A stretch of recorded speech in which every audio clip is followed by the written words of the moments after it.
अस्सलाम वालेकुम।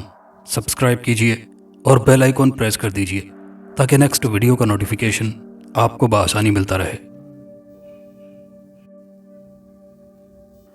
खुशगवार मौसम और सुनहरी शाम के वक्त पूरी हवेली दुल्हन की तरह सजी हुई थी। हर तरफ रोशनी ही रोशनी थी, क्योंकि आज कमालदीन के सबसे छोटे और लाडले बेटे आफताब की मंगनी थी। कमालदीन के 5 बच्चे थे, जिनमें 3 बेटियां और 2 बेटे थे। बाकी सब बच्चों की शादियां हो चुकी थी, सिर्फ आफताब रह गया था। आफताब की मंगनी उसकी कज़न हिना से हो रही थी।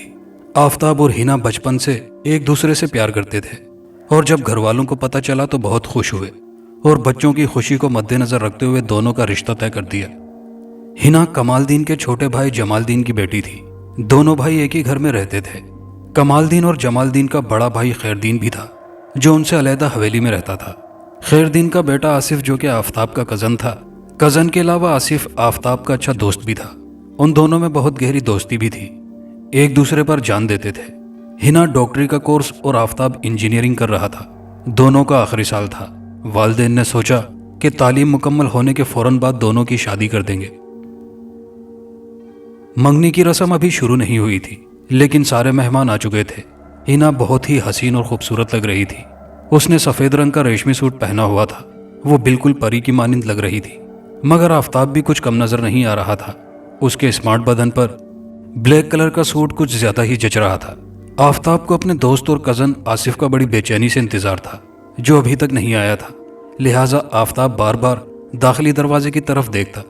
काफ़ी देर इंतज़ार करने के बाद भी आसिफ न आया तो आफताब से रहा न गया, और अपने ताया खैरदीन से पूछा कि आसिफ अभी तक क्यों नहीं आया। तो ताया ने बताया कि वो तो हमसे पहले यहाँ आने के लिए घर से निकल आया था, अभी तक पहुंचा क्यों नहीं। इतने में दूर से आसिफ आता दिखाई दिया तो आफताब उसकी तरफ बढ़ गया और शिकवा भरे अंदाज में देर से आने की वजह पूछी। तो आसिफ ने जवाब दिया, यार गाड़ी खराब हो गई थी, जिसकी वजह से लेट हो गया, सॉरी यार, नाराज ना हो। आफताब ने कहा, चलाओ मंगनी की रस्म शुरू होने वाली है। आफताब और हिना ने एक दूसरे को अंगूठी पहनाई। दोनों बहुत खुश थे। आफताब तो अपने आप को हवाओं में उड़ता महसूस कर रहा था। यही हाल हिना का भी था। खाने के बाद तमाम मेहमान चले गए, सिर्फ आसिफ वहां रह गया था। कुछ देर बाद आसिफ ने जाने की इजाज़त मांगी तो आफताब ने कुछ देर और रुकने का कहा। तो आसिफ ने ज़रूरी काम का कहा और फिर दूसरे दिन आने का वादा कर लिया।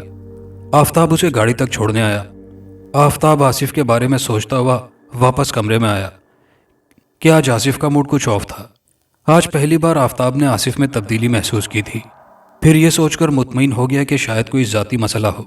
मंगनी की रस्म खैर खैरियत से अपने अख्तिताम को पहुंच गई और घर वाले सोने के लिए अपने अपने कमरों में चले गए। आफताब और हिना से आज नींद कोसों दूर थी। वो दोनों एक दूसरे को पाकर बहुत खुश थे। आफताब मुसलसल हिना के बारे में सोच रहा था, और यही हाल हिना का भी था।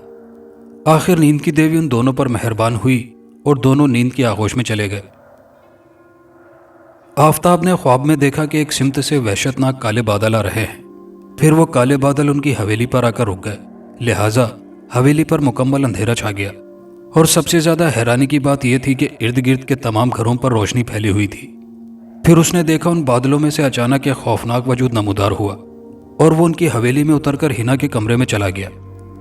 अचानक हिना की दिलदोज़ चीख सुनाई दी और फिर कमरे में शोर बुलंद हुआ, जिसकी वजह से आफताब की आंख खुल गई और वो बाहर हिना के कमरे की तरफ भागा, जहां उसके घर वाले उससे पहले पहुंच चुके थे। हिना के चेहरे पर अजीब तरह की वहशत थी। डर और खौफ चेहरे पर साफ झलक रहा था।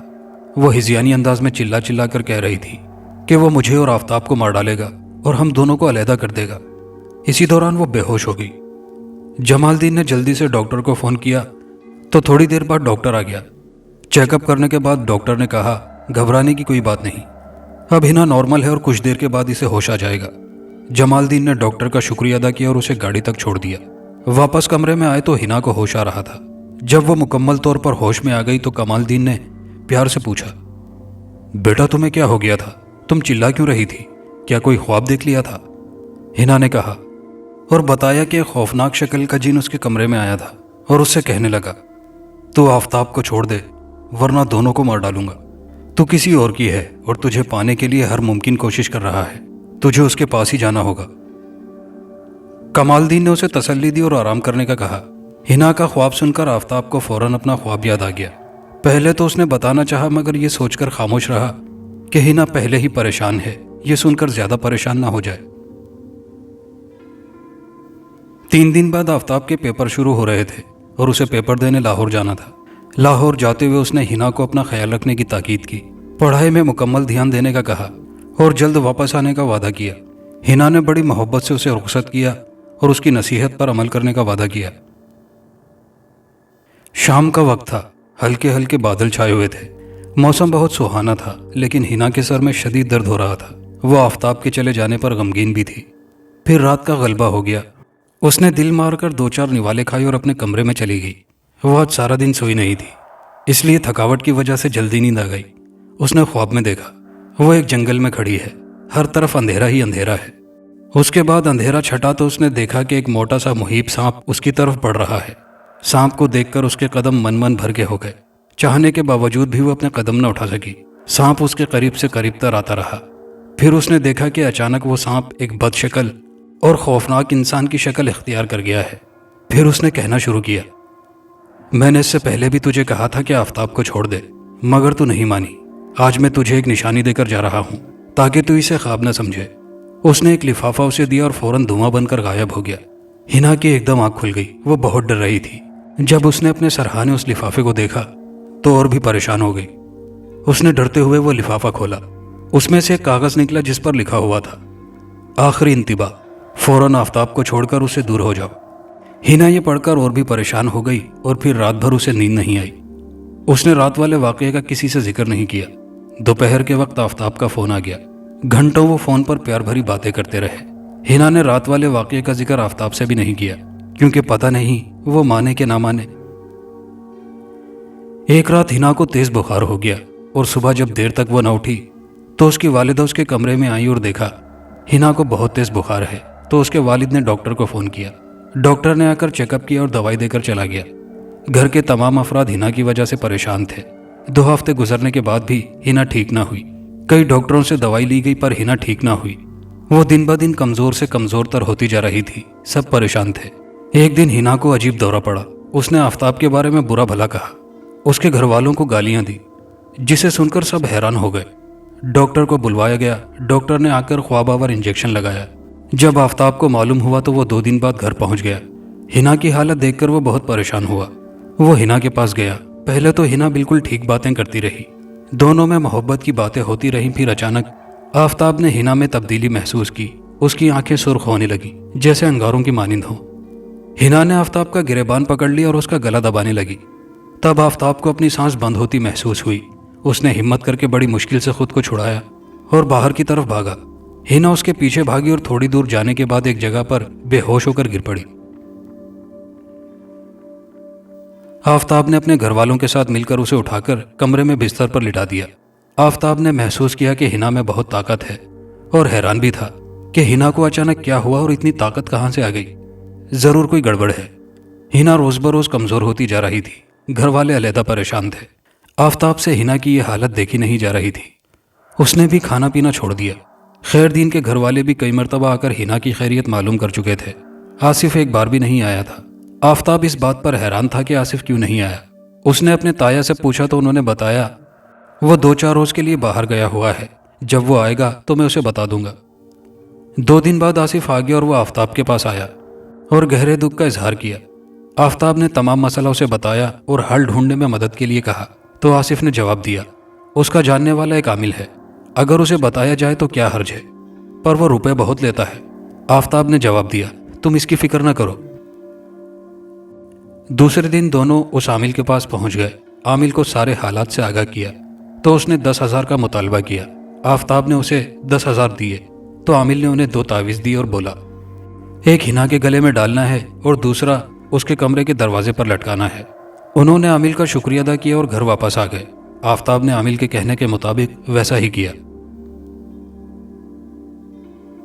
2 ہفتے سکون سے گزر گئے۔ ہنا پہلے سے بہتر ہو رہی تھی۔ سب لوگ بہت خوش تھے۔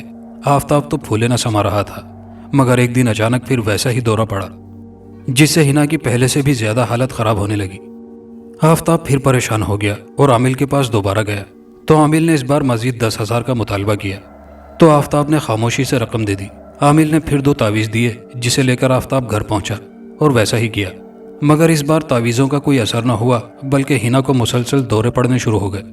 आफताब का अमील पर से एतमाद उठ गया और वो बेबस हो गया। आफताब से हिना की ये हालत देखी नहीं जाती थी। अक्सर वो तन्हाई में अल्लाह से दुआएं मांगता और गिड़गिड़ाता और परेशान होकर बाहर वीरान जगहों पर निकल जाता। एक दिन वो एक सुनसान जगह से गुजर रहा था कि एक झोंपड़ी उसे नजर आई। गर्मी की शिद्दत और ऊपर से उसे प्यास लगी हुई थी। आफताब ने पानी पीने के लिए परेशानी से अंदर झांका कि शायद कोई अंदर हो तो पानी मांग लूं। तो उसने देखा कि एक नूरानी चेहरा बुजुर्ग अल्लाह की इबादत में मशगूल अपने इर्द गिर्द से बेखबर है। तब आफताब ने बुजुर्ग को तकलीफ देना मुनासिब ना समझा और वापसी के लिए मुड़ा तो उसके कानों में आवाज़ सुनाई दी, बेटा, मंजिल सामने हो तो उसे ढूंढा नहीं करते। अब तो दुरुस्त जगह पर पहुंचे हो, वापस क्यों जा रहे हो? आफताब की समझ में कुछ ना आया कि बुजुर्ग क्या कह रहे हैं। बुजुर्ग ने फिर कहा, बेटा, मुझे तुम्हारी परेशानी का पता है। और फिर बुजुर्ग ने आफताब की सारी परेशानी बता दी, जिसे सुनकर आफताब हैरान रह गया और बुजुर्ग के आगे हाथ जोड़कर इल्तिजा करने लगा, बाबा जी, हमें इस अजाब से निकालें। बुजुर्ग ने कहा, बेटा, सब्र करो। अल्लाह ताला अपने बंदों का इम्तिहान लेता है। वो बड़ा रहीम व करीम है, वो ज़रूर तुम्हारी मदद करेगा। बेटा, हिना पर एक बुरे जिन का साया हो गया है, जिसको एक आमिल ने रकम के एवज मुसल्लत कर दिया है और उस आमिल को किसी तुम्हारे अपने ने ऐसा करने के लिए कहा है। वो शख्स हिना और तुम्हें अलहदा-अलहदा करना चाहता है। आफताब ये सुनकर और भी दंग रह गया और फिर बोला, बाबा जी, वो कौन है? उसका नाम तो बताएं। तो बुजुर्ग ने कहा, बेटा, वक्त आने पर तुम्हें खुद पता चल जाएगा। और उस जिन को काबू करने के लिए 3 दिन का वजीफा करना होगा। इस वजीफे में तुम्हारी मामूली सी गलती की वजह से नुकसान भी हो सकता है। यह सुनकर आफताब ने कहा, बाबा जी, मुझे अपनी जान की कोई फिक्र नहीं। मेरी जान तो हिना है, अगर वो तड़प रही है तो ये जान क्यों चैन में है? उसके बाद बुजुर्ग ने उसे कल आने का कहा, क्योंकि वजीफा कल से शुरू करना था। आफताब वापस घर के लिए चल पड़ा। रास्ते में उसकी छठीस कह रही थी कि आज जरूर कोई वाकया होगा। और जब वो घर पहुंचा तो मालूम हुआ कि हिना सुबह से गायब है। यह सुनकर आफताब को एक जबरदस्त झटका लगा और हिना को ढूंढने के लिए निकल पड़ा। हर जगह देखा मगर बेसूद। घर वाले सब परेशान थे। हिना की अम्मी ने रो रो कर बुरा हाल कर लिया था। रात हो गई। आफताब अपने कमरे में टहल रहा था, क्योंकि नींद उससे कोसों दूर थी। उसे आधी रात को कुछ आवाज आई तो वो कमरे से बाहर निकल आया। उसने एक साये को हिना के कमरे की तरफ बढ़ते देखा। जब उसने गौर किया तो वो हिना थी। वह बहुत खुश हुआ।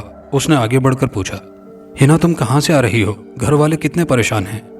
तो हिना ने पीछे मुड़कर गुस्से से आफताब को देखा और आफताब उसका चेहरा देखकर डर गया, क्योंकि उसकी आंखें सुर्ख अंगारों जैसी थी और चेहरे पर वहशत बरस रही थी। हिना अपने कमरे में सीधी चली गई और अंदर से दरवाजा बंद कर लिया। असर के बाद आफताब घर वालों को 2-3 दिन बाद आने का कहकर घर से निकल पड़ा। जब वो आधे रास्ते में पहुंचा तो आगे से उसे आसिफ आता दिखाई दिया। उसे देखकर आफताब हैरान हुआ तो आसिफ बोला, अच्छा हुआ तुम मिल गए, मैं तुम्हारी ही तरफ आ रहा था, क्योंकि एक और आमिल से राब्ता हुआ है और उसने दावा किया है कि वो ज़रूर कामयाब होगा और रुपए भी नहीं लेगा। आसिफ की बातें सुनकर आफताब ने इनकार कर दिया और कहा, अब मुझे कोई ज़रूरत नहीं है, तुम्हारा बहुत शुक्रिया कि तुमने मेरी हर मुमकिन मदद की। मगर आसिफ जिद कर बैठा कि उसे लेकर ज़रूर जाएगा। बहरहाल आफताब टस से मस ना हुआ तो आखिरकार आसिफ को हार मानना पड़ी और वो अपने रास्ते पर चल पड़ा। आफताब बुजुर्ग के पास पहुंचा तो बुजुर्ग इबादत में मशगूल थे। आफताब एक तरफ बैठ गया। जब बुजुर्ग इबादत से फारिग हुए तो आफताब से कहा, बेटा, शैतान हर वक्त इंसान को वरगलाने की कोशिश करता है और कुछ लोग शैतान के वरगलाने में पड़कर बहुत कुछ कर बैठते हैं। जब उनके राज जाहिर होने की बारी आती है तो गलत रास्ते पर जाने की कोशिश करते हैं। आफताब की कुछ समझ में नहीं आ रहा था कि बुजुर्ग क्या कह रहे हैं। उसने बुजुर्ग से पूछा तो बुजुर्ग ने जवाब दिया, बेटा, तुम खुद समझ जाओगे। अब तुम वजू कर लो और इशा की नमाज के बाद तुमने वजीफा शुरू करना है। आफताब ने नमाज अदा की और अल्लाह के हुजूर कामयाबी के लिए दुआएं की। नमाज से फारिग होकर बुजुर्ग ने आफताब को कुछ ज़रूरी हिदायत दी और कहा, बेटा, वजीफे के दौरान अगर मैं भी तुम्हें बुलवाऊं तो तुमने नहीं आना। बहुत सी बलाएं आएंगी, लेकिन तुम अपने आप पर कंट्रोल रखना और याद रखना कि ये सब नज़र का धोखा होगा। उनका हकीकत से कोई लेना देना नहीं। और वजीफ़ा मुकम्मल होते ही एक जिन हाजिर होगा। वो तुमसे पूछेगा, क्या हुक्म है मेरे आका? तो तुम उससे हिना का पीछा छोड़ने का कहना। अगर वो मान गया तो ठीक है, वरना उससे कोई निशानी देने को कहना जिसकी मदद से हम उसे बुलवा सकते हैं। आफताब बुजुर्ग की बातें गौर से समझने के बाद उनकी इजाज़त से वजीफे के लिए तैयार हो गया।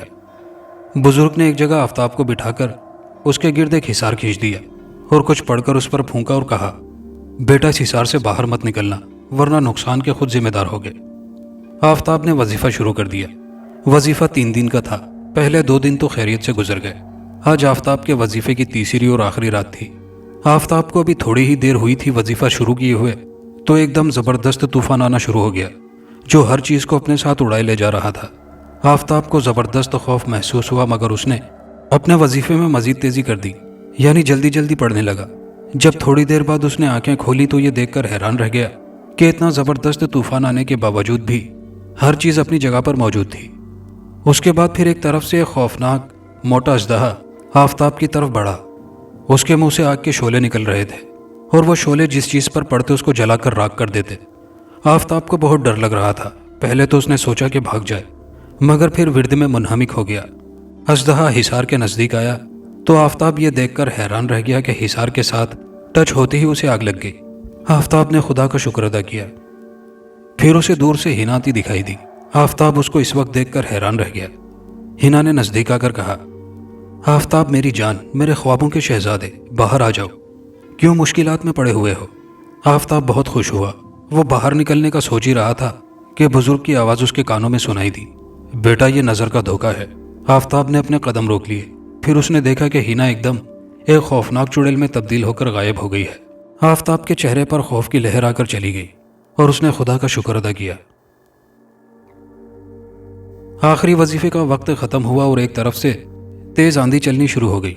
काले बादल आ गए और काले बादल बिल्कुल आफताब के ऊपर आकर रुक गए।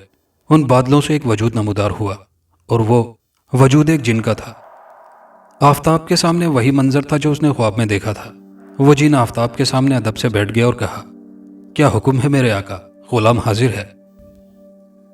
आफताब ने बुजुर्ग के कहने के मुताबिक उस जिन से हिना को छोड़ने का कहा तो उसने कहा, यह मेरी मजबूरी है, क्योंकि एक बदखसलत आमिल ने मुझे धोखे से गलत ताकतों के जेर असर किया हुआ है। अगर मैं हिना को छोड़ता हूं तो वो मुझे जलाकर भस्म कर देगा। आफताब के कहने पर जिन ने उसे एक निशानी के तौर पर एक अंगूठी दी और कहा, इसको जब रगड़ेंगे तो मैं हाजिर हो जाऊंगा। और आका, मेरी भी आपसे एक दरख्वास्त है कि मेरी तरफ से बुजुर्ग से आप सिफारिश कर दें, मुझे उस आमिल की गलत ताकतों से आज़ाद करा दें। आफताब ने वादा किया कि वो उसकी सिफारिश ज़रूर करेगा। आफताब सीधा बुजुर्ग के पास गया और सारी बातें बता दी। बुजुर्ग ने शाबाश दी और फरमाया कि तुम्हारी थोड़ी सी गलती की वजह से तुम्हारी जान जा सकती थी। आफताब ने माजरत की तो बुजुर्ग ने आफताब से जिन की दी हुई अंगूठी लेकर रगड़ा तो एक धुआं सा फैला और उस धुएं में से जिन नमूदार हुआ। तो बुजुर्ग ने उससे चंद सवालात किए। आफताब ने बुजुर्ग से पूछा कि वो कौन है जो मेरा और हिना का दुश्मन है। बुजुर्ग ने जिन को बताने का कहा तो जिन ने जिस आदमी का नाम लिया उसे सुनकर आफताब को एकदम झटका लगा और गुस्सा आ गया, मगर बुजुर्ग के कहने पर कि यह सच है तो उसे रुकना पड़ा। वो शख्स कोई और नहीं बल्कि आफताब का प्यारा दोस्त आसिफ था। फिर बुजुर्ग ने कहा, मैं आमिल से खुद निमट लूंगा, तुम आसिफ से मिलो और उसे सजा मैं दूंगा। आफताब सीधा घर गया और सब कुछ बता दिया। हकीकत को सुनकर सब हैरान हुए। आफताब आसिफ के पास गया और उससे पूछा, उसने ऐसा क्यों किया, क्यों उसने दोस्ती में धोखा दिया, इसकी सजा उसे जरूर मिलेगी। आसिफ ने उसे बताया कि वो हिना को पसंद करता था, लेकिन हिना उसे पसंद नहीं करती थी, इसलिए मुझे ये सब करना पड़ा, मुझे माफ कर दो। आफताब ने कहा, अगर हिना तुम्हें पसंद थी तो मुझे बताते, मैं उसे छोड़ देता। मैंने तुम्हें भाई समझा, लेकिन तुमने ये घटिया काम करके धोखा दिया है, इसलिए सजा तुम्हें जरूर मिलेगी। आसिफ उसके पांव पर गिर गया। थोड़ी देर में बुजुर्ग आ गए, साथ ही वो जिन भी था जो बहुत खुश नजर आ रहा था। उसने आफताब का शुक्रिया अदा किया और कहा कि उसकी वजह से उसे आज़ादी मिली। बुजुर्ग ने आफताब से आसिफ के बारे में पूछा कि उसे क्या सज़ा देनी है। सज़ा तुम मुंतखब करो, दूंगा मैं खुद। तो आफताब ने कहा, मोहतरम, कुछ बड़ी सज़ा नहीं, बस इसकी ज़बान पर ये अल्फाज हर वक्त आते रहें, धोखा मत करना, धोखा मत करना। बुजुर्ग ने कुछ पढ़कर आसिफ पर फूंक दिया। उसी वक्त उसकी जुबान से ये अल्फाज अदा होना शुरू हो गए। जिन ने उनसे इजाज़त लेनी चाही तो बुजुर्ग ने उसकी अंगूठी भी वापस कर दी, जिसे देखकर वह खुश हुआ कि अब वह मुकम्मल तौर पर आज़ाद है। और जिन गायब हो गया। बुजुर्ग ने भी इजाज़त चाही और चले गए। آفتاب جب گھر گیا تو یہ دیکھ کر حیران رہ گیا کہ ہینا بالکل ٹھیک ہے۔ سب لوگ بہت خوش تھے۔ صبح جب سب گھر والے سو کر اٹھے تو یہ دیکھ کر انہیں یقین نہیں آ رہا تھا کہ ہینا بالکل پہلے جیسی تھی اور بالکل چاق و چوبند تھی۔ چہرے پر وہی رونق اور شادابی نظر آ رہی تھی۔ چند دنوں بعد آفتاب اور ہینا بزرگ کا شکریہ ادا کرنے ان کی جھونپڑی کے پاس گئے تو یہ دیکھ کر حیران رہ گئے کہ وہاں کسی جھونپڑی کا نام و نشان نہ تھا۔ البتہ اس جگہ ایک خط پڑا ملا جس میں لکھا ہوا تھا، مجھے اللہ کی طرف سے تمہاری مدد کرنے کے لیے بھیجا گیا تھا۔ اب یہ مقصد پورا ہو گیا ہے، اس لیے میں واپس جا رہا ہوں۔ اللہ حافظ۔ وہ دونوں مسکراتے ہوئے گھر واپس آ گئے اور پھر تھوڑے دنوں بعد دونوں کی بڑی دھوم دھام سے شادی ہو گئی اور وہ دونوں ہنسی خوشی زندگی بسر کرنے لگے۔ خاص ایپیسوڈ کی دوسری کہانی۔ مشہور کالے علم کے ماہر عامل جگدیش ناگ اب آپ کے شہر میں۔ رشتوں کی بندش، شوہر کو راہ راست پر لانا، محبوب آپ کے تابع، کاروبار میں بندش، من پسند شادی، غرض ہر طرح کے مسئلے کے لیے صرف ایک بار مشہور عامل جگدیش ناگ سے ضرور رجوع کیجیے۔ مختلف اخبارات میں سڑکوں اور گلیوں کی دیواروں پر چسپاں اس اشتہار کو پڑھتے ہی لوگوں کا ایک ہجوم عامل جگدیش ناگ کی کوٹھی میں جمع ہونے لگا۔ جگدیش بھاری بھرکم جسامت کا مالک، عمر رسیدہ شخص تھا۔ اس کی عمر 60-70 کے لگ بھگ تھی۔ انتہائی سیاہ رنگت اور مکرو چہرہ تھا اس کا۔ اس کے برے اعمالوں کی پھٹکار اس کے چہرے پر صاف نظر آتی تھی۔ اس کی بڑی بڑی سرخ آنکھیں ہر وقت رعب و دبدبے کا عنصر لیے ہوئے ہوتی تھیں۔ اس کے پاس آنے والا ہر شخص سب سے پہلے اس کا سراپا دیکھ کر خوفزدہ ہو جاتا تھا۔ اس کے باوجود لوگ اس کے پاس جوک در جوک آتے تھے۔ جگدیش ناگ کوئی معمولی عامل نہیں تھا، وہ ہر طرح کا جادو ٹونا کرنے میں ماہر تھا۔ عامل جگدیش ناگ کے نام کے آگے اس وقت شہر میں موجود تمام بڑے اور مشہور بڑے بڑے عاملوں کا بھٹا بیٹھ جاتا تھا۔ جگدیش ناگ زیادہ تر مردہ سانپوں پر جادو ٹونا کرتا تھا، اس لیے اس نے اپنے نام کے ساتھ لفظ ناگ کا اضافہ کر لیا تھا۔ سفلی علم کی بدولت اس نے حاسد اور کینہ پرور لوگوں کی منشا پر نہ جانے کتنے لوگوں کی زندگیاں برباد کی تھیں، کئی گھرانے اجاڑے تھے۔ قابل غور بات یہ ہے کہ اس کا کیا ہوا کوئی بھی عمل ناکارہ نہیں جاتا تھا۔ وہ جو چاہتا تھا اپنے علم کی بدولت کر گزرتا تھا۔ وہ دونوں ہاتھوں سے کہیں حریص اور حاسد لوگوں کو تو کہیں سادہ و معصوم لوگوں کو لوٹ لوٹ کر کھا رہا تھا۔ انہی حاسدین گروہ کی صف میں شامل 2 عورتیں جگدیش کے سامنے بیٹھ کر اپنی قسمت کا رونا رو رہی تھی۔ مہاراج، آپ کا بڑا نام سنا ہے، بھگوان کے لیے میرے بیٹے کی اس چڑیل سے جان چھڑا دیں۔ ان میں سے ایک عورت بولی۔ جگدیش نے سر اٹھا کر اپنی سرخ سرخ آنکھوں سے ان دونوں کی طرف دیکھا تو دونوں عورتیں لرز گئیں۔ پوری بات بتا، کیا چاہتی ہے؟ جگدیش نے سخت لہجے میں پوچھا تو وہ عورت اپنی رودات سنانے لگی۔ میرے بیٹے منوہر نے اپنی پسند کی شادی کر لی ہے، پر وہ لڑکی مجھے پسند نہیں۔ اگرچہ اپنے بیٹے کی خوشی کے لیے میں اس لڑکی کو بیاہ کر گھر لے آئی، مگر میرا دل اب بھی راضی نہیں۔ پتہ نہیں اس کمینی نے کون سا جادو میرے بیٹے پر کرایا ہے کہ ہر وقت وہ اس کے گن گاتا رہتا ہے، اس کے آگے پیچھے گھومتا رہتا ہے۔ ماتا پتا کو تو وہ پوچھتا ہی نہیں۔ بس آپ کوئی ایسا جادو کریں کہ اس کمینی سے میرے بیٹے کی جان چھوٹ جائے۔ جگدیش ناگ گرجدار آواز میں بولا، اس لڑکی اور اس کی ماتا کا نام بتا۔ وہ عورت برا سا منہ بنا کر بولی، اس کلموہی کا نام سادھنا ہے اور اس کی ماں کا نام گنگا ہے۔ وہ سخت لہجے میں پھر بولا، تو جانتی ہے میں عمل میں استعمال ہونے والی تمام چیزوں کی قیمت الگ لیتا ہوں اور عمل کرنے کا دام الگ وصول کرتا ہوں۔ وہ عورت بولی، جی میں اچھی طرح سے جانتی ہوں، بس آپ کوئی ایسا عمل کریں کہ سادھنا میرا گھر تو کیا یہ دنیا ہی چھوڑ دے۔ جگدیش نے اس بات میں سر ہلایا۔ ٹھیک ہے، تیرا کام ہو جائے گا، لیکن دشمن کو ہلاک کرنے کا عمل کافی مشکل اور مہنگا ہے۔ تجھے فوری طور پر مجھے پہلے 10,000 روپے دینے ہوں گے، کام ہونے کے بعد مزید 20,000 لوں گا۔ اور سن، میرے ساتھ اگر کوئی ہیرا پھیری کی تو اس کا مزہ چکھانا میرے بائیں ہاتھ کا کھیل ہے۔ جگدیش ناگ صفاقی سے بولا تو وہ عورت خوفزدہ ہو کر بولی، مہاراج بھگوان نہ کرے کہ ہم آپ سے کبھی ہیرا پھیری کا سوچے بھی، آپ جو کہیں گے ویسا ہی ہوگا۔ سادھنا پر وہ عورت جادو کروانا چاہتی تھی۔ انتہائی غریب گھرانے سے تعلق رکھتی تھی۔ اس کا باپ فوت ہو چکا تھا اور ماں مختلف لوگوں کے گھروں میں کام کرتی تھی، مگر جب سادھنا کو ادویات کی فیکٹری میں ملازمت ملی تو اس نے اپنی ماں کو گھروں میں کام کرنے سے منع کر دیا۔ سادھنا کا کام مختلف ادویات کی پیکنگ کرنا تھا۔ اس فیکٹری کے مالک منوہر نے جب فیکٹری کے پیکنگ ڈپارٹمنٹ کا معائنہ کیا تو وہ مختلف ملازم پیشہ عورتوں میں کھڑی سادھنا کو دیکھ کر وہ مبہوت سا ہو گیا۔ پہلی دفعہ کسی نے اس کے دل پر دستک دی تھی۔ منوہر سادھنا کو پسند کرنے لگا اور اپنی ماں پر دباؤ ڈالنے لگا کہ وہ سادھنا کا رشتہ مانگنے جائے، مگر اس کی ماں سخت ناراض تھی۔ کسی غریب لڑکی کو بہو بنانا اسے قبول نہ تھا، اور پھر لڑکی کی ماں جو کہ مختلف گھروں میں نوکرانی بھی رہ چکی تھی، اس بات کا تصور ہی اس کے لیے روح فرسا تھا۔ وہ کسی صورت بھی سادھنا کو بہو بنانے پر راضی نہ ہوئی، بلکہ منوہر کا رشتہ اپنی بہن کی بیٹی سے طے کرنا چاہا۔ تب منوہر نے خودکشی کی دھمکی دے دی۔ چاروں ناچار اسے سادھنا کو بہو بنا کر گھر لانا پڑا، مگر دل سے اس نے سادھنا کو قبول نہیں کیا تھا۔ وہ تو کسی موقع کی تلاش میں تھی کہ کسی طرح وہ سادھنا سے نجات حاصل کر سکے۔ عامل جگدیش ناگ کی آمد نے اس کی بجھی ہوئی امیدوں کے چراغ پھر سے روشن کر دیے تھے۔ اب دیکھنا یہ تھا کہ وہ عامل کیا کرتا ہے۔ شادی کے 1 ماہ بعد سادھنا کی ذہنی حالت اچانک بگڑ گئی۔ وہ عجیب بہکی بہکی باتیں کرنے لگی۔ پھر اس نے اپنے شوہر منوہر کو کمرے سے باہر نکل جانے کا کہا تو منوہر اس کی حالت دیکھ کر بہت پریشان ہوا، مگر اس کا خیال تھا کہ شاید تنہائی ملتے ہی اس کی حالت سنبھل جائے، اس لیے وہ گھر سے کچھ دیر کے لیے باہر نکل گیا۔ مگر جب وہ واپس آیا اور اپنے کمرے میں داخل ہوا تو سناٹے میں آ گیا۔ پنکھے کے ساتھ سادھنا کی لاش جھول رہی تھی۔ سادھنا نے خودکشی کر لی تھی، مگر سادھنا نے خودکشی کیوں کی یہ کوئی نہیں جانتا تھا، لیکن یہ بات منوہر کی ماں ضرور جانتی تھی۔ اس نے بظاہر تو ایک طرف سادھنا کی ماں کے ساتھ خوب دلی ہمدردی کی، اور دوسری طرف اپنی بہن کو سادھنا کی موت سے قبل اس کی حالت کے متعلق مزے لے لے کر سنا رہی تھی۔ عامل جگدیش پر اس کا اعتماد پختہ ہو چکا تھا۔ وہ دل سے اس کی شکر گزار تھی، اور اس خوشی میں اس نے جگدیش ناگ کو منہ مانگی رقم دی تھی۔ ایک دن جگدیش ناگ کے پاس ایک عمر رسیدہ شخص آیا۔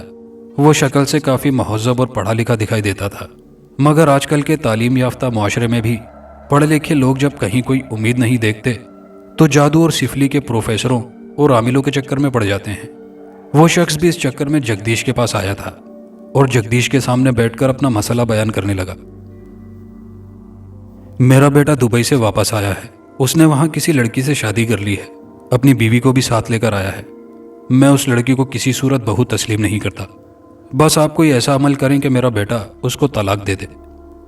جگدیش ناگ کے لیے یہ بھلا کون سا مشکل کام تھا۔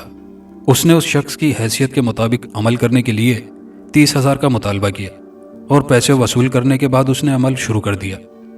اس عمل کا اثر اتنا گہرا تھا کہ اس لڑکے نے اپنی بیوی کو، جسے وہ بڑے چاو سے بیاہ کر لایا تھا، اب طلاق کے بعد دھکے دے کر گھر سے باہر نکال رہا تھا۔ اس قسم کے انگنت واقعات سے عامل جگدیش ناگ کی سفاک زندگی بھری پڑی تھی۔ اسے کسی پر ترس نہیں آتا تھا، دولت کی ریل پیل نے اسے بالکل اندھا کر دیا تھا۔ یوں تو دنیا کی ہر نعمت، ہر آسائش جگدیش ناگ کے پاس موجود تھی، مگر ایک کمی کا اسے شدت سے احساس ہوتا تھا۔ وہ اکثر خود کو ادھورا محسوس کرتا تھا، اور وہ کمی تھی اولاد نرینہ کی۔ یہ نہیں کہ بھگوان نے اسے اولاد سے نہیں نوازا تھا، بلکہ اس کی ایک بیٹی تھی، اس کا نام کامنی تھا۔ جگدیش ناگ نے اپنی بیٹی کو بڑے لاڈ پیار سے پالا تھا۔ جب وہ جوان ہوئی تو خوب دھوم دھام سے اس کی شادی ایک امیر گھرانے میں کی۔ بیٹے کی خواہش میں وہ اب تک 4 شادیاں کر چکا تھا، مگر اس کی حسرت پوری نہیں ہو سکی تھی۔ پہلی بیوی کا انتقال تو ایک عرصے قبل ہو گیا تھا، باقی 3 کو اس نے طلاق دے دی تھی۔ اب بڑھاپے میں جا کر اس کے اندر پھر سے بیٹے کی امنگ جاگ رہی تھی۔ وہ اپنا وارث چاہتا تھا، سو اس نے ایک رشتہ کرانے والی سے رابطہ کیا اور اس کے سامنے اپنے مطالبات رکھ دیے کہ لڑکی کنواری ہونی چاہیے، عمر 16 اور خوبصورت ہونی چاہیے۔ یہ سب مطالبات کرتے ہوئے وہ خود اپنی عمر اور شکل کو بھول گیا تھا۔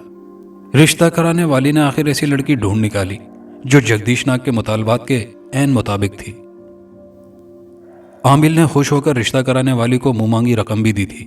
اس لڑکی کے والدین مجبور تھے، غربت و افلاس سے تنگ آ کر وہ اپنی بیٹی کو بھینٹ چڑھانے پر مجبور ہو چکے تھے، کیونکہ جگدیش ناگ جہیز نہیں لے رہا تھا بلکہ بدلے میں انہیں بہت سا روپیہ دے رہا تھا۔ اس کے علاوہ اس نے اپنا ایک مکان لڑکی کے نام لکھ دیا تھا۔ اس لڑکی کا نام گنگا تھا۔ شادی کی پہلی رات جب جگدیش اپنی نئی نویلی دلہن کے کمرے میں داخل ہوا تو گنگا، جو کہ پھولوں کی سیج پر دلہن بنے بیٹھی تھی، جگدیش کو دیکھ کر خوف سے یوں چیخنے چلانے لگی جیسے اس نے کوئی بد شکل جن دیکھ لیا ہو۔ اس کی حالت غیر ہونے لگی، آخر وہ چیختی چلاتی ہوئی بے ہوش ہو گئی۔ یہ بات جگدیش بھی جان چکا تھا کہ وہ لڑکی اس کے سراپے کو دیکھ کر خوفزدہ ہوئی تھی۔ بہرحال چند روز میں گنگا کی حالت کافی سنبھل گئی تھی۔ جگدیش ناگ خوش تھا کہ گنگا کی حالت معمول پر آ گئی تھی، مگر یہ بات اسے ناگوار گزرتی تھی۔ گنگا اب بھی اسے کتراتی تھی، اس سے دور دور رہنے کی کوشش کرتی تھی۔ जगदीश नाग अपनी किस्मत से जंग करना चाहता था।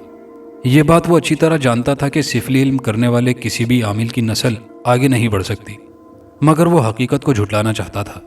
लेकिन हकीकत उसे झुटलाने का तहिया कर चुकी थी, और फिर वही हुआ जो पहले से होता आया था। गंगा भी जगदीश नाग को कोई औलाद न दे सकी। जगदीश जानता था कि गंगा उसके साथ खुश नहीं है, इसलिए उसने गंगा को तलाक देकर फारिग किया और अपनी तमाम तर तवज्जो फिर से काले इल्म के जरिए पैसे बटोरने पर मरकूज कर दी। एक रोज उसके पास एक उम्र रसीदा औरत आई।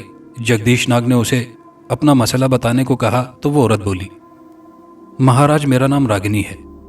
मैं अपनी बेटी की शादी जिस लड़के के साथ करना चाहती थी, उसने मेरी बेटी को ठुकराकर किसी और लड़की से शादी कर ली है।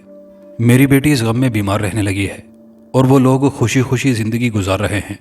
मुझसे उनकी जिंदगी का सुकून बर्दाश्त नहीं होता। आप कोई ऐसा अमल करें जिससे उस लड़के का घराना उजड़ जाए। आपको मुंह मांगी रकम दूंगी।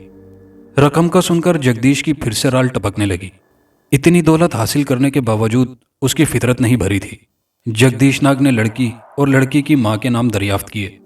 उस औरत ने लड़के का नाम और उसकी मां का नाम बताया तो ये दोनों सुनकर जगदीश नाग के दिल को खटका सा लगा, मगर वो इसे महज इत्तिफाक समझकर नजरअंदाज कर गया। उसने यह अमल एक मुर्दा सांप पर किया। सांप के मुर्दा वजूद को जलाकर उसकी राख पर कुछ मंत्र पढ़े और उस राख को मिट्टी के बर्तन में डालकर उस रागिनी नामी औरत के हवाले कर दिया और इसके साथ हिदायत भी की कि इस राख को जिस घर में फेंका जाए तो वह घर उजड़ जाएगा। वो औरत खुशी खुशी उस राख को लेकर चली गई। 2 रोज बाद जब वो शाम के वक्त आराम की गर्ज से घर में दाखिल हुआ तो उसकी बेटी कामनी रोती पीटती हुई बाप की तरफ बढ़ी। पिताजी, मैं उजड़ गई, मैं बर्बाद हो गई। मुझे दिलीप ने बिला वजह तलाक देकर धक्के देकर घर से बाहर निकाल दिया। इतना कहकर वो बाप से लिपट कर रोने लगी। तलाक का लफ्ज सुनकर जगदीश चंद लम्हों के लिए सकते में आ गया। उसकी आंखों के सामने रागिनी नामी औरत का चेहरा घूमने लगा जो कि उससे अमल कराने आई थी। मैंने अपने हाथों से अपनी बेटी का घर उजाड़ दिया। मैं कैसा बाप हूं। यह सोचते ही उसका दिल फटने लगा। दिमाग सदमे की वजह से शल होने लगा। कामनी उसको झंझोड़कर बोली, पिताजी, मुझे बताओ मेरा क्या कसूर है। मुझे किस गुनाह की सजा मिली? मेरे साथ ऐसा क्यों हुआ? कामनी रो रो कर जगदीश से सवालात कर रही थी और जगदीश पत्थर का बुत बना अपनी बेटी का तमाशा देख रहा था। उसमें इतनी सकत नहीं थी कि वो अपनी बेटी के आंसू पहुंच सकता। न जाने कितनी मासूम बेटियों के घर उसने उजाड़े थे। आज अपनी बेटी का घर उजड़ा तो उसे तकलीफ का एहसास हो रहा था। इस तकलीफ की शिद्दत से उसका दिल रेजा रेजा हो गया था। रूह जख्मी हो चुकी थी। उसके पास तो अल्फाज भी नहीं थे कि वो अपनी रोती बिलकती सिसकती बेटी को तसल्ली दे सकता। कामनी कुछ देर खड़ी अपनी बर्बादी का मातम करती रही, फिर रोती हुई अपने कमरे में चली गई। जगदीश नाग निढाल होकर जमीन पर बैठ गया। उसका सारा गुरूर, सारा घमंड आज खाक में मिल चुका था। आज उसे अपनी बेबसी का शिद्दत से एहसास हो रहा था। उसकी हैसियत तो जमीन पर रेंगने वाले कीड़े से भी कमतर होकर रह गई थी। वो अपने सिफली इल्म के बारे में सोचने लगा, क्या मैं अपनी बेटी की जिंदगी सिफली इल्म की बदौलत फिर से संवार सकता हूँ? क्या मैं उसके दामन पर लगे तलाक के धब्बे को इस इल्म की बदौलत मिटा सकता हूँ? हरगिज नहीं। तो फिर क्या फायदा इस इल्म का? लानत है, लानत है इस इल्म पर। मैं आज किस कदर बेबस हो चुका हूँ किस्मत के आगे। काश मुझे पहले समझ आ जाती। इस एहसास ने उसके दिल को मसल कर रख दिया था।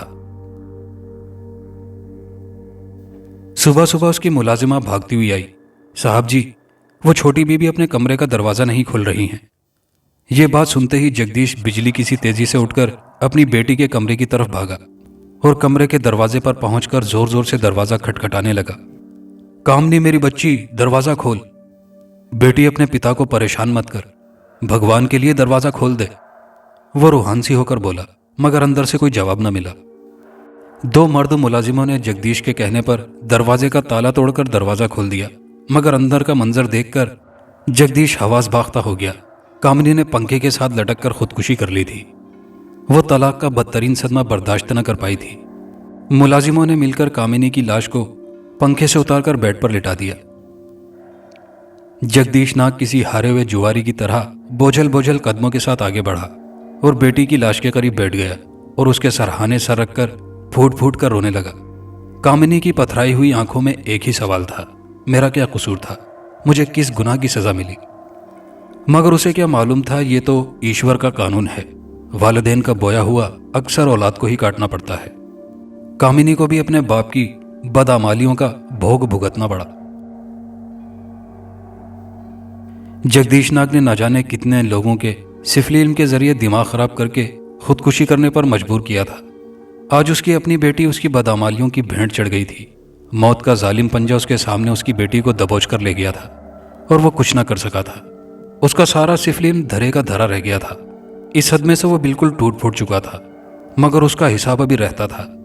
बेटी की मौत के गम ने जगदीश को सब कुछ भुला दिया था। उसे अब किसी चीज का होश नहीं था। वो किसी खोखले दरख्त की तरह बन चुका था। उसका दिल अब सिफली इल्म से भी उचाट हो चुका था। इसलिए उसने हमेशा के लिए उस इल्म पर लानत भेज दी थी।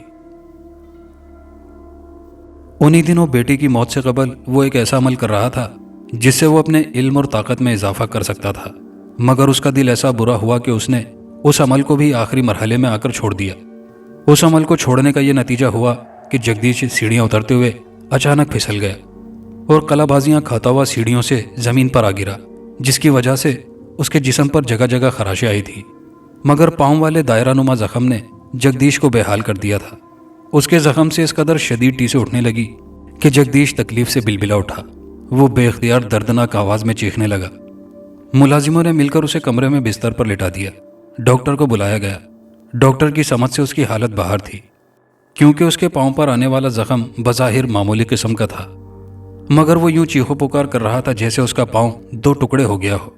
बहरहाल डॉक्टर ने उसके पांव में वक्ती तौर पर जिस्मानी आज़ा सुन करने वाला इंजेक्शन लगाया, जिससे उसे कुछ सुकून हुआ, मगर बाद में फिर वही तकलीफ शुरू हो गई। जगदीश के लिए ये बहुत तकलीफदेह बात थी। उसका जख्म वाला पांव बिल्कुल मफलूज होकर रह गया।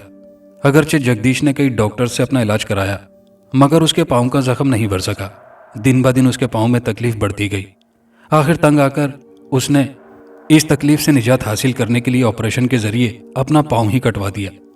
मगर अब वही तकलीफ उसके दूसरे पांव में शुरू हो गई। जब डॉक्टर ने उसके दूसरे पांव का मुआयना किया तो पहले की तरह उस पांव पर भी छोटा सा दायरानुमा एक जख्म मौजूद था, जो बगैर किसी चोट के खुद ब खुद उसके पांव पर नमूदार हो गया था। मगर इस मर्तबा उस जख्म से उठने वाली टीसें पहले से कहीं ज्यादा शदीद थी। जगदीश इस नाकाबिले बर्दाश्त तकलीफ से हवास बाख्ता हो चुका था। वो जान चुका था यह सब सिफली अमल अधूरा छोड़ने का नतीजा है, मगर अब इस तकलीफ से निजात हासिल करना उसके लिए नामुमकिन हो चुका था। इस तकलीफ ने उसके दिन का चैन, रातों की नींदें हराम कर दी थी। दर्द की शिद्दत से वो सो नहीं सकता था। उसकी हालत निहायत अबतर हो चुकी थी। वो अपने पांव पर खड़ा नहीं हो सकता था। इस तकलीफ ने उसके जहनी तवाजुन को खासा मुतासिर किया था। कभी वो पागलों की तरह अपनी बेटी को आवाजें देने लगता, तो कभी तन्हाई में उन लोगों से जिनकी उसने सिफली इल्म से जिंदगी बर्बाद की थी, वो हाथ जोड़ जोड़ कर ऐसे माफी मांगने लगता जैसे वो उसके सामने मौजूद हों। मगर अब ये बातें बेकार थी, क्योंकि कुदरत अपने इंतकाम पर उतर चुकी थी और कुदरत की दी हुई ये सजा उसे मरते दम तक भुगतना थी। खास एपिसोड की तीसरी कहानी। इस कहानी के लोग आज भी जिंदा हैं। ये वाकया मुझे मेरे एक बुजुर्ग ने सुनाया था। उन्हीं की जुबानी पेश करता हूं। गर्जा शंकर को उस बंगाली की बात पर रत्ती भर भी यकीन न आया। वो बंगाली जिस तरह उस आमिल की वकालत कर रहा था, उससे साफ लगता था कि जैसे वो उसका दलाल हो। गर्जा शंकर को बंगाली ने यहाँ के एक ऐसे बुजुर्ग आमिल के बारे में बताया था कि उनके पास ऐसा करामाती काजल है कि जिसे कोई अपनी आंखों में लगाए तो वो दम्बाखुद होकर अपनी जेब की सारी रकम निकालकर उस आमिल साहब के कदमों में डाल देता है। भला है कोई तुक बात करने का? सब पैसा लूटने का धंधा है। गर्जा शंकर ने मेरी तरफ देखकर कहा। मैं और गर्जा शंकर एक ही स्कूल में पढ़ते थे, फिर कॉलेज में भी इकट्ठे रहे। मेरा नाम फजल बेग है और यह तकसीम हिंद से पहले का वाकया है, जब हिंदुस्तान में सब इकट्ठे रहते थे। हाँ, तो गर्जा ने कहा, यार आंखों के अंधे तो होते हैं वो लोग जो अपने खून पसीने की कमाई उन पाखंडियों यानी जालसाज की पुरस्रार और लच्छेदार बातों में आकर उनके कदमों में डाल देते हैं। तुम भी कलकत्ता में हो और मैं भी कलकत्ता में ही हूं, आजमा कर देख लो, बंगाली ने कहा। यार अफजल, क्या कहते हो? ठीक है, सुबह हमें मिलवाना, देखेंगे कि कितने पानी में हैं। हमने उसे टाल दिया। हम दोनों ने कलकत्ता कॉलेज में दाखिला लिया हुआ था और इसलिए हमने यहाँ एक कमरा ले लिया था जिसको हम दोनों इस्तेमाल कर रहे थे। घर आए तो मालिक मकान ने बताया, افضل بیگ، تمہارا دلی سے ٹیلی گرام آیا ہے کہ تمہارے والد صاحب کی طبیعت بہت خراب ہے، جلد سے جلد پہنچو۔ میں نے جلد سے جلد 2-4 کپڑے رکھے اور رات کو ہی روانہ ہو گیا۔ دلی آیا تو 4 دن کے لیے تھا، مگر کچھ حالات ایسے بنے کہ مجھے یہاں 2 مہینے لگ گئے۔ قصہ مختصر، جب میں واپس کلکتہ آیا تو پتہ چلا گرجا اسپتال میں داخل ہے۔ میں فوراً اسپتال پہنچا۔ وہ شکل سے کافی کمزور لگ رہا تھا، مگر مجھے دیکھتے ہی وہ ایک دم کھل اٹھا۔ ادھر ادھر کی کافی باتوں کے بعد میں نے اس سے پوچھا کہ کیا حال بنا رکھا ہے اور یہ سب ہوا کیسے؟ جواب میں اس نے جو کہانی سنائی وہ کچھ یوں تھی: افضل، تمہارے جانے کے بعد میں اس عامل اور کراماتی کاجل کے بارے میں سوچتا رہا۔ تم تو جانتے ہو مجھے شروع سے ہی تنتر منتر میں دلچسپی تھی، اس لیے میں ہمیشہ ایسے تانترک یا عامل کو تلاش کرتا رہتا ہوں جو عملیات کے معاملے میں زیادہ مشہور ہوں۔ میں جب سے یہاں آیا ہوں میری کوشش یہی رہی ہے کہ اچھا سا تانترک یا عامل ملے۔ خیر، جیسے ہی صبح ہوئی تو بنگالی آ گیا۔ میں نے جس کراماتی کاجل کا بتایا تھا، میں نے چلتے وقت اپنی جیب میں صرف 4 روپے رکھے تھے۔ ان 4 روپوں میں سے 2 روپے تو عامل تک جانے پر کرائے میں خرچ ہو گئے۔ اب میری جیب میں صرف 2 روپے تھے۔ میں نے پیسے اس لیے کم رکھے تھے کہ اگر عامل کے کاجل نے واقعی چمتکار دکھلا دیا تو یہ تجربہ مہنگا نہ پڑے۔ کلکتہ میں اپرچت پور روڈ کے قریب باگڑ بلڈنگ کے عقب میں ایک چھوٹی سی مسجد ہے۔ اس مسجد کے حجرے میں وہ عامل بیٹھے تھے۔ عامل جسمانی، روحانی اور شیطانی علاج کے لیے دور دور تک مشہور تھے۔ اس وقت اس کے پاس مریضوں کی لمبی قطار تھی۔ بنگالی اور میں ایک کونے میں بیٹھ گئے۔ جب وہ سارے مریض چلے گئے تو وہ بزرگ عامل میری طرف متوجہ ہوئے۔ میں نے ادب سے سر جھکا کر کہا: جناب، آپ کے مرید دعویٰ کرتے ہیں کہ آپ کے پاس ایسا کاجل ہے جس کے لگتے ہی انسان اپنی جیب سے ساری رقم چپ چاپ آپ کے قدموں میں ڈال دیتا ہے۔ کیا تمہیں شک ہے؟ عامل صاحب نے داڑھی پر ہاتھ پھیرتے ہوئے کہا۔ تب بنگالی نے ان سے فوراً کہا: حضور، اس کو آپ کے کاجل پر یقین نہیں ہے، اس لیے میں اس کو آپ کے پاس لایا ہوں۔ عامل صاحب نے جواب دینے کی بجائے اپنے سیاہ چوغے کی اندرونی جیب میں ہاتھ ڈالا، ایک چھوٹی سی ڈبیا نکالی اور مجھے دے دی۔ میں نے عامل کا اشارہ پا کر ڈبیا کھولی اور ایک ہاتھ سے پلکیں اٹھا کر دوسرے ہاتھ کی انگلی کی مدد سے اس کاجل کی ڈور دونوں آنکھوں میں کھینچ لی۔ پھر لاشعوری طور پر میں نے جیب میں ہاتھ ڈالا اور ایک ایک کے 2 نوٹ عامل صاحب کے قدموں پر رکھ دیے۔ کچھ دیر بعد کاجل کا طلسم ٹوٹا تو میں تصویر حیرت بن گیا۔ واقعی بنگالی نے جس امر کا دعویٰ کیا تھا وہ بالکل سچ تھا۔ میں نے ملتجیانہ انداز میں پوچھا: حضور، کیا آپ اسے بیچتے بھی ہیں؟ نہیں برخوردار، یہ بکری کا سامان نہیں۔ آپ اسے تیار کرنے کا طریقہ تو بتا سکتے ہیں؟ میں نے پوچھا۔ اس فقیر کا کوئی پوشیدہ راز نہیں، بس سیکھنے والے شاگرد کے اندر حوصلہ ہونا چاہیے۔ ہاں، اس کاجل کے لیے ایک چیز کی ضرورت ہوتی ہے، عامل صاحب نے فرمایا، اور وہ ہے کسی عورت کی لاش جس کی موت جلنے سے، پانی میں ڈوبنے سے یا چیچک سے واقع ہوئی ہو۔ یہ عمل اماوس کی سیاہ رات میں ہی ہو سکتا ہے۔ اگر تم واقعی یہ عمل سیکھنا چاہتے ہو تو اپنا پتہ دے جاؤ، ہم جب بھی کاجل بنائیں گے تمہیں خبر بھیج دیں گے۔ عامل صاحب کو پتہ دے کر میں رخصت ہو گیا۔ اب مجھے یقین ہو گیا تھا کہ اس عامل کے ذریعے میں کاجل کا عمل سیکھ کر بہت جلد مالدار بن جاؤں گا۔ دور دور تک میری شہرت کا ڈنکا بج جائے گا اور بے روزگاری کا کینسر ہمیشہ کے لیے ختم ہو جائے گا۔ چند دنوں بعد ایک موٹا تازہ آدمی میرے پاس آیا اور بتایا کہ عامل صاحب نے یاد فرمایا ہے۔ اماوس کی رات تھی، بس میں سمجھ گیا کہ آج حضرت کاجل بنانے والے ہیں۔ میں فوراً اس پہلوان کے ساتھ عامل کے حجرے میں پہنچ گیا۔ عامل نے میرے ہاتھ میں بالٹی دی اور پھاوڑا اس پہلوان نے اٹھا لیا۔ عامل صاحب بغل میں تھیلا دبا کر سڑک پر آ گئے۔ تینوں رکشے میں سوار ہوئے اور قبرستان کی طرف چل دیے۔ قبرستان پہنچ کر عامل نے ایک تازہ قبر کی طرف اشارہ کیا۔ پہلوان قبر کھودنے میں لگ گیا۔ رات بالکل سیاہ تھی، یوں گمان ہوتا تھا کہ آسمان نے کالی چادر اوڑھ لی ہے۔ ہر طرف سناٹا تھا۔ تیز ہوائیں درختوں سے ٹکرا کر ماحول میں دہشت اور جسم میں کپ کپی پیدا کر رہی تھی۔ پہلوان نے قبر سے احتیاط کے ساتھ لاش باہر نکال لی۔